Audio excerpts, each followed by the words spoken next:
And so began another normal school day. I don't remember what school was like in Russia, even though I've studied there for an entire 6 months. Yet, for some reason I believed that schools were the same all over the world. Just like people were. Because how else could you knock some sense into children's heads? If Marconi and Popov both invented the radio independently, then why can't we apply the same optimal pedagogical principles in different places around the world? A teacher's shout snapped me out of these thoughts. Either way, I didn't remember what school was like in Russia, but here things were fairly strict. After all, I wasn't studying in one of these best schools in the country for nothing. My classmates were all children of the rich and famous, businessmen, politicians, superstars. Sometimes I felt like I didn't belong here. But even among these elites, there were those who were almost normal. During recess, I was approached by one such individual, Kioske. I've known him since middle school. He was a fairly simple guy who lacked the pretension of the local golden youth. Hey Nick, have you heard about this morning? I looked around the classroom and spotted one of the girls who was mocking Iwamura. She glared at me, but then quickly went back to her own devices. Well, whatever. What happened? I asked, even though I knew perfectly well what he was talking about. This morning at the school gates. Kioske lowered his voice. There was a fight. Some word they chose. As if they couldn't have used a different one. I did more than just witness it. What are you saying? You mean... He leaned in toward me, his eyes alight, and began jabbering. You're the guy who punched Kurosaki from Class B in the face? I didn't really have time to ask his name. I replied with pride in my voice. And immediately winced. There was nothing to be proud of here. Now everyone would gossip about how I am some dangerous bully without mentioning that I saved a poor girl from harassment. Don't get any ideas. I was just protecting... My eyes scouted the class in search of Iramura. Protecting... But she wasn't here. Was I really looking for proof of my heroic actions from her? For confirmation that I'm not some everyday troublemaker? Well, anyway, I was protecting a girl. A girl? Ooh. Yoske's eyes narrowed. I don't know who she is. Does it even matter? It's a perfectly normal reaction, you know. Anyone in my place would have... I looked up at Kioske. Any decent person would have done the same. Well, of course they would. Don't forget to introduce me to this mysterious girl of yours. Okay. Maybe, maybe not. I think he was going to add something else, but he was cut off by the bell. In any case, he didn't need to know that it was Iwamura. I think she had enough problems of her own. However, maybe she even was... However, maybe even she was at least partly at fault herself. The next class was modern Japanese. I've been living in Japan for over 10 years and, of course, I became fluent in the language, but I still had plenty of problems when it came to writing. During recess, I got out of the classroom as fast as I could to avoid having to come back to this morning's incident. Kioske was pretty stubborn but not entirely tactless, so I probably overreacted. Next was English class, which I typically handled much better. I spent most of the class looking out over sports grounds where a football match was taking place. Soon my thoughts drifted away from school to the day when the sakura petals were falling. Autumn will be here soon, which means that the trees will start shedding once again. The color palette might change, but will my feelings do as well? A few more weeks, maybe a month, and I'll find out. Month. The bell snapped me back to the present and my stomach let out a wild grumble. Did you skip breakfast? We can stop by the cafeteria and you can finish your story while we're at it. As if you're interested in anything more than stuffing yourself. A healthy body means a healthy mind. Unless we are talking about volume and not health. That being said, I really did want to eat. I couldn't hold out until lunch. Alright, let's go.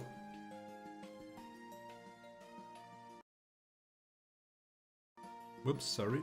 As the memory of Himitsu's balanced and nutritious breakfast was still fresh in my mind, I wanted to get something unhealthy, yet tasty.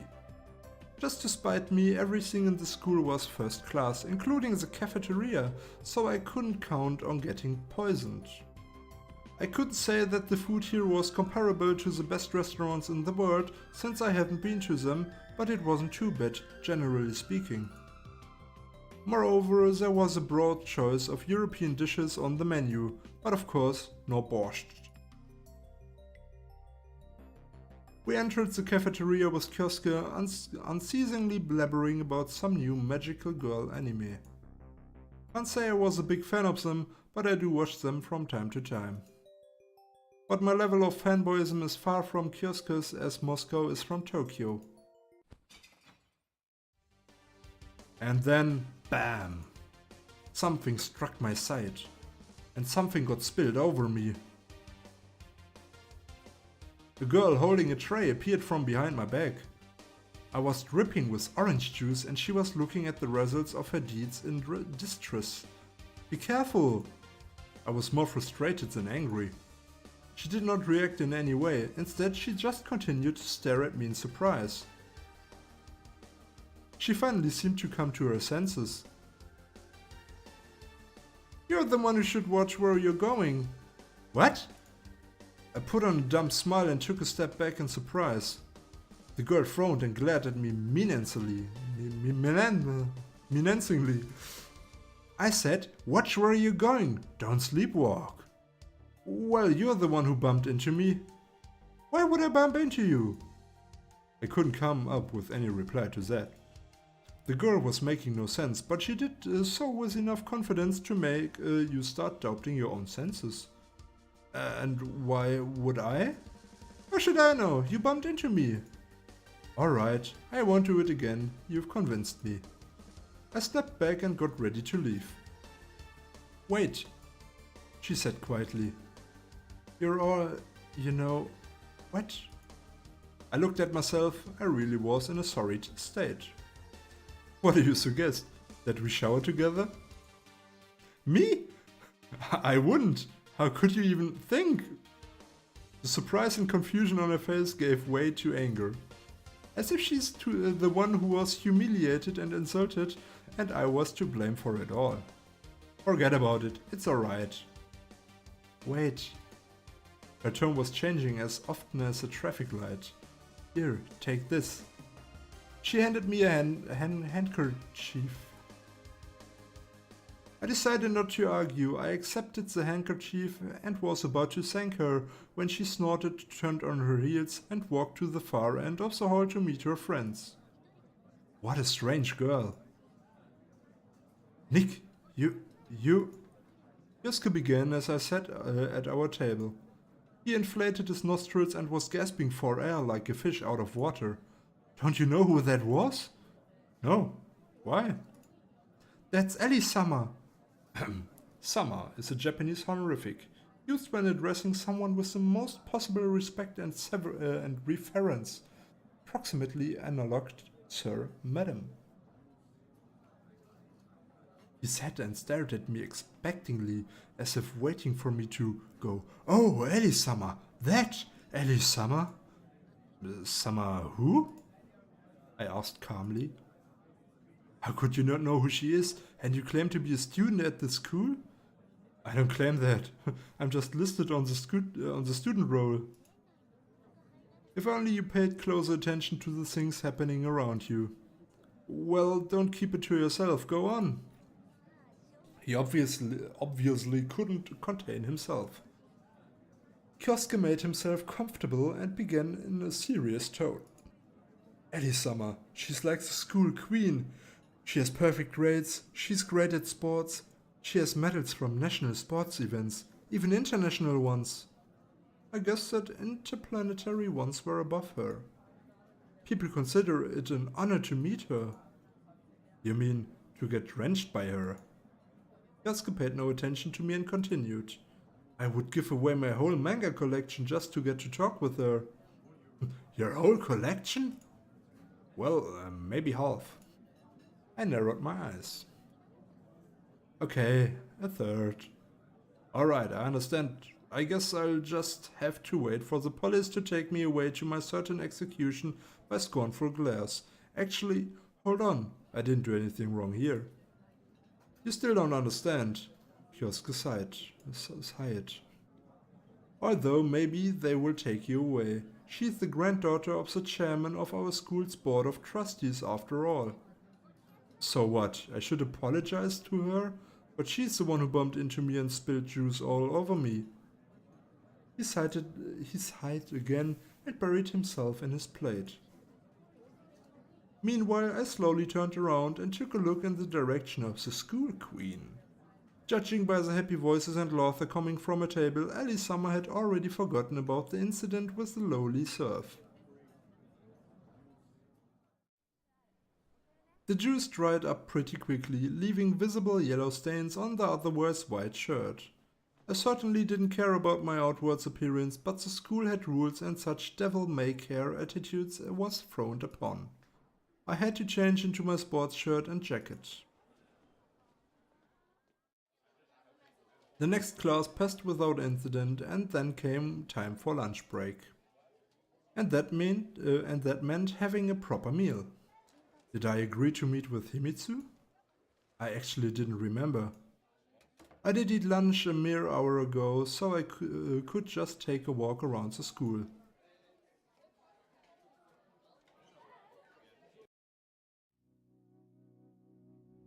And I think we will go to lunch with Himitsu. Yeah. Oh, hello there. Maybe we did agree to meet after all, and I just forgot. I certainly didn't want to hear any of Kyosuke's banter, nor did I want to eat any stale rolls from the snack bar. Well, do what you want. I have plans with Himitsu. I see. He answered cryptically.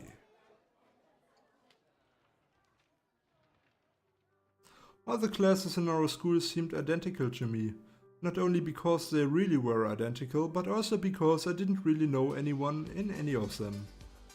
On the flip side, the others knew who I was, though nobody was surprised when a senior entered a classroom with second years. Hey, I thought we agreed to eat lunch together. What if? Not really. At first Himitsu seemed to have been caught off guard, but she immediately smiled and continued.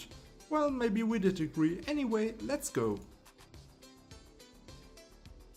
We went to the schoolyard and sat on a bench. Himitsu pulled out 2 bentos and said it with a straight face. Bento is a Japanese term for a single portion packaged meals, usually a homemade lunch. Pick one. But they're the same. They're not. One of them is wrapped in blue, the other in red. See? I was sure that was far as it went when it came to their differences. Okay, well, give me the blue one then. Himitsu made me lunch every day, although for whatever reason she seemed too embarrassed to admit it. She just always somehow ended up with an extra bento. The way you end up with an extra movie ticket for the girl you like. Here you go. Well, not exactly. She What? She usually tells me that she'll bring one beforehand. But as you can see, she still manages to surprise me. Right, let's see what we have today. Oh, look. A little heart. I unwrapped the bento box and opened it. Rice, tomatoes, tamagoyaki and... what's this? Tamagoyaki is a Japanese omelette. Usually it is rolled into a roll and cut into pieces. Cutlet, just like that. And of course some mandatory grass. The whole meal was adorned with lettuce. What's the occasion? I picked up the cutlet with my chopsticks and held it under my nose, scrutinizing it to see whether it was real. Well, you didn't like my breakfast. Yes, but wait a minute, did you make this before breakfast? Or... Of course not. She laughed. I just decided to add a bit of variety. Well, her cooking generally wasn't something to complain about, especially considering that she was making this selflessly for free without compensating and without any hope of gratitude. My conscience was stopping me from taking a single bite, so I had to say, "Thank you, it's delicious, and sorry for this morning."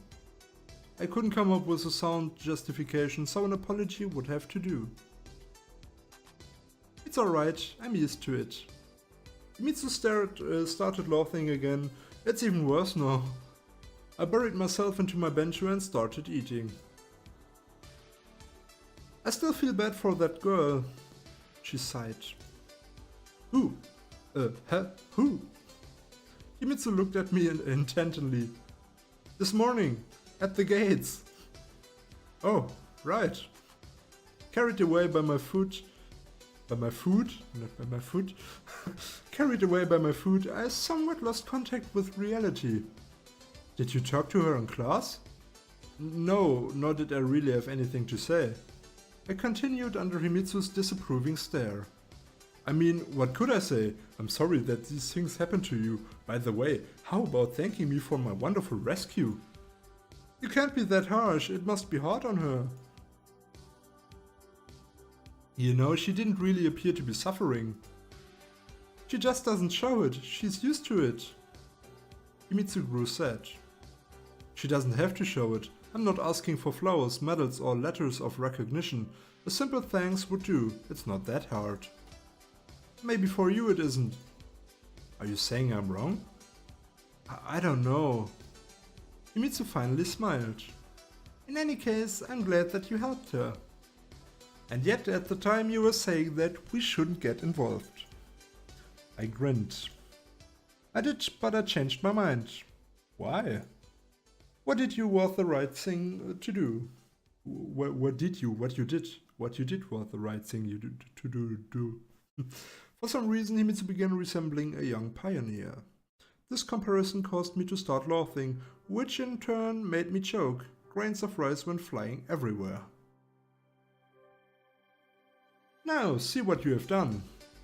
She took out a handkerchief and wiped off the grains that were stuck to my face. Wait, what are you doing? What are people going to think? Usually I take these things less seriously than the Japanese, but this sort of behavior in public seemed too much even for me. I wonder, doesn't she feel embarrassed by it? What is it? Himitsu became genuinely surprised. Nothing at all. I demonstratively looked around us, making it clear there were others in the yard. Don't worry about it.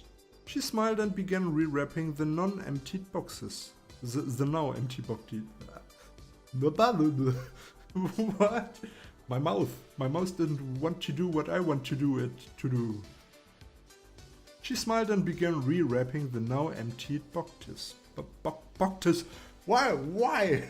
Boxes, god damn it.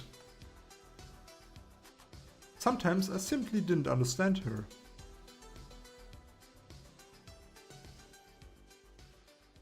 I returned to class literally a couple minutes before the bell. Yasuko was sitting at my desk, chatting away with another classmate. So Romeo, how was lunch? It was alright. I answered concisely, yet for some reason I still looked away.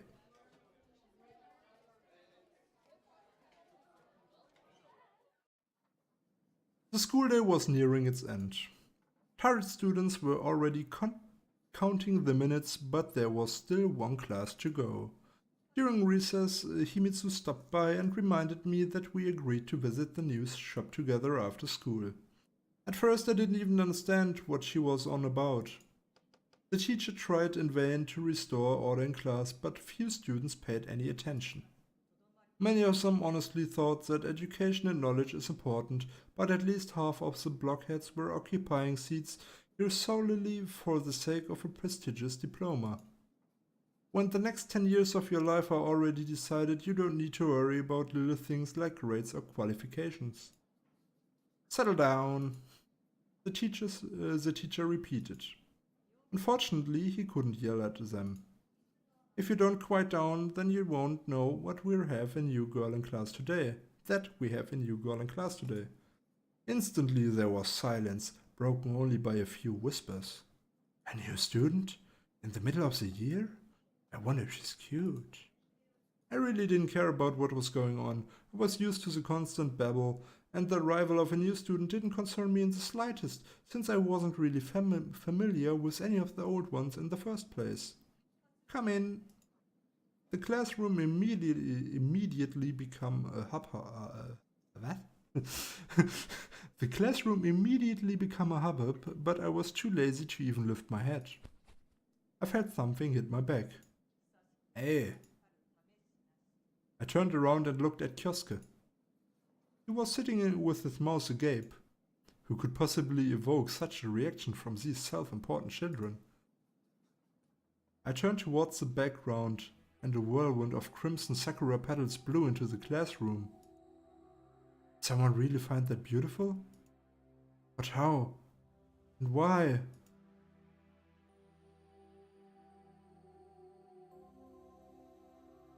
Literally a few meters away from me stood the girl from my visions, a visitor from the past. Please introduce yourself. My name is Catherine Winters, although some of you already know me. She quickly swept the room with her alert gaze, not focusing on anyone in particular. I look forward to studying together. She deliberately distorted the standard Japanese greeting. Catherine Winters. How official. For me, it had always been Katja. She had been the one watching the falling sakura petals with me. Then she moved away. She just moved away without saying a single word. She left me all alone, broke my heart and trampled on my dreams. I would definitely be angry at her and would maybe even hate her, if I could. Wow, this was all so disgustingly trivial and cliched. It was almost as if I fell into some second-rate shoujo manga. Shoujo manga is a Japanese comics targeted primarily at female audience. We just need to add some glittering sparkles around her face and some curly clothes in the background. I'll wait for it. I'm used to waiting.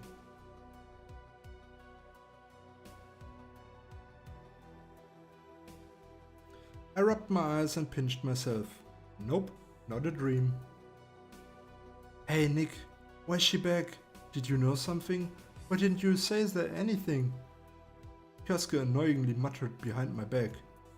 My world shrank into a dark tunnel. On one end was me and the darkness, on the other Katja and the light. Except that I wasn't expecting to find Heaven's Gate there. Meanwhile, the teacher showed Catherine her seat. She walked past me without so much as a glance. I didn't know what to do. I couldn't exactly jump up and shout, "What are you doing here?" Meanwhile, the class seemed to be reeling from the shock. She really did know many of our classmates. After all, she used to go to the school. The reminder was probably simply surprised to see a foreigner. After all, there aren't all that many of them even in our school. I doubt they saw me as a foreigner, that is, if they were even aware of my existence. I first met Katja in my first year of high school. Somehow we ended up dating. Me and her, it was hard to believe. My mother, like my parents, had been working in Japan for a long time. Time passed and everything seemed to be fine. And then Katja suddenly said that we could no longer be together. Something about her mother being transferred. I could have believed that. I could have forgiven and forgotten. But didn't it hurt her at least a little? I'm not some workaholic you par with because of a simple transfer to another office. With the farewell party and mandatory gifts in order. Sorry and goodbye. Cold, clinical, informal, Turdus. And after all that, she simply shows up in my class. Nice to meet you. I look forward to studying with you. Seriously? She couldn't find another school in all of goddamn Tokyo? I found that hard to believe. And yet, somewhere deep inside me, some foolish hope sprang to life. What if she came back for me? What if that's why she's here? Indeed, optimism needs no reason to exist. I watched as the clock's agonizingly slow hand counted the seconds. I need to talk to her. There was a bell. I mustered up my courage and she slipped right past me, heading for the exit. Was I too slow? Did I lack confidence? What differences does it make now? Hey Nick, did you fall asleep or something? I heard Kyosuke's words come from afar, as though from another world. What should I say to her? Hello, it's been a while, how are you? And why didn't she walk up to me first? Was she afraid? Shy? No, that's dumb. That's not like Katya. Which means that she simply doesn't want to talk to me. I knew her better than I'd want to. Kyosuke was shaking me frantically and muttering something, but I wasn't paying any attention. Nico-kun. A new voice appeared. Nico-kun. Himitsu. I raised my eyes and stared through her. Hello, this is Earth to Nico-kun. Over. I snapped back to reality. Yeah, what is it? What? You forgot again? She made hamster cheeks. I figured you'd forgot, which is why I decided to come fetch you. What does she want from me? Fetch me? For what? Oh right, we had some sort of arrangement. But what did it matter now? Catherine had left, and she was getting further from me with each passing second. The distance between us at this moment may be greater than the width of the entire Pacific Ocean. But I had no idea what to say to her. I've long been secretly hoping to make peace, to let go, and to move on with my life, just to have this happen.